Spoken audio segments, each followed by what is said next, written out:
在这个上面后面就是袁天罡墓，这里属于四川阆中的一个大山里面。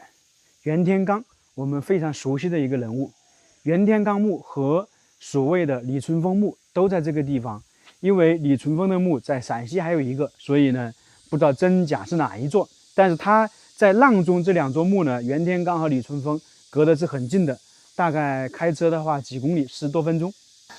袁天罡也是被称为唐朝的国师，跟李淳风一样，都深受李世民的喜欢。其中呢，关于袁天罡最著名的事情是有几件，一个是推背图，还有一个就是测算武则天的命运。武则天在四川广元出生之后，某一天袁天罡来到四川广元武则天的家中，那么他的母亲把武则天抱出来给袁天罡看，说你测一下我这个小孩是什么命运。当时武则天的母亲呢没有说是女孩，就说这个是男孩。那么袁天罡就说，一看说这个小孩这个面相啊，现在看不出来，让他下面走一走。结果一走，袁天罡就惊到了，他说如果是女孩，这个小孩呢命运不得了，很富贵，能够问鼎天下，成为天下之主。所以呢，这个就是袁天罡见武则天的初次场景。在这里看到一个很好玩的东西，有很多同心锁，这些这个说句实话，在墓前放同心锁，不知道这些人是怎么想的，对不对？基本是爱情。那么关于袁天罡还有一件事情，就是说武主天下，就给大唐测命运嘛，说五代李姓。那结果导致呢，李世民呢，我们说的听到这个东西，那作为皇帝来讲，他是很信奉这个，他就寻找朝廷谁跟武有关。因为当时武才人已经进宫了嘛，就武则天，他没有想到是武则天，因为从古至今没有说一个女人当皇帝，所以他就没想到是武则天。他就朝中查到是谁呢？就李君羡，五娘子嘛，所以呢找个借口把李君羡搞掉了。结果其实他弄错了，对不对？那另外一件就是和李淳风一起弄的推背图，就是测算大唐的命运。结果2个人一不小心呢，就是说的太投入了，把推背图弄出来了，就是测算出来他们之后2000年的历史。这个是不是很好玩？所以袁天罡是中国历史上非常出名的一个风水学大师，当时在唐朝是国师，但是他具体的出生年月和去世年月都没有明确的记载。这里呢，后面就是他的碑和墓冢。其实每天来祭拜他的人还是有一些的，现在就能看到一家来祭拜袁天罡，可能是他们也是姓袁还是什么，我就没问。这个就是袁天罡的墓冢。我们看一下墓碑，有个东西要跟他说一下。唐风水大师袁天罡，那这里的罡跟我们平时看的那个罡是不是不一样？这个是纲常的纲，然后那个就是天地罡，所以说这个2个都可以。我们之前去了看李淳风的墓，他都说是给风定吉的人，也是相士，也是道士，同时也是风水大师、预言家。其实袁天罡的身份也同样如此，也是所谓的风水大师，并且呢也是预言家。其中呢，他在唐朝初年的时候也是国师。我们总的来说，这些风水跟自然科学说是格格不入，但是呢，在古代呢，风水学也属于一种自然科学。其实在古代，王侯将相都特别信奉这个。作为唐朝的国师，袁天罡和李淳风的墓为什么都会在四川的古阆中？这个就跟他们国师的身份有关。因为我们刚刚说了，袁天罡推算出来有一个5代李姓，就是说唐朝的天下可能会被武士所夺走。所以呢，当时袁天罡作为国师，那么就要寻找武士的龙脉，要镇压龙脉，在古代是有这种说法嘛。所以他们就寻找到武士的龙脉，就在四川古阆中这边。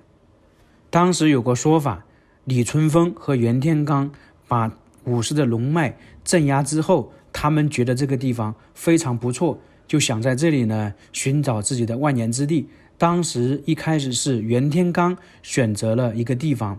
后面李淳风同样选择这个地方，那么两个人就商量各后退5里安葬。这个就跟李淳风和袁天罡选择唐高宗的乾陵类似，两个人都选中的是同一个地方。特别是李淳风的墓刚好是在一个龙头上面，所谓的龙头。那么另外一种说法就是，正常来讲的话，袁天罡的墓应该是在长安附近陪葬于茂陵，但是由于他特殊的身份，李世民就下令袁天罡死后要安葬在这个地方，为那个大唐世世代代效力一样的，就是要镇压武士的龙脉。当然这都是传说，特别是我们经常说一个墓经过1300-400年左右的时间有没有被盗，那作为我们说历史上赫赫有名的人物，特别又是所谓的风水的大师，那么袁天罡的墓有没有被盗呢？按照资料来讲的话是没有被盗，因为这个地方之前属于一个我们说的军事基地一样的，所以基本上是没有人能够盗走他的墓的。所以说他的墓啊，跟李淳风的墓两个人待遇是相差的非常大。李淳风的墓基本上已经被盗掘完毕了，而袁天罡的墓呢是没有被盗的。他的墓还没有被盗，还有另外一个因素，我们现在看到这个袁天罡墓是一个墓冢在这里，那么袁天罡是不是真埋了在这里呢？其实不是的，这个墓冢看起来是非常大的，只不过是后人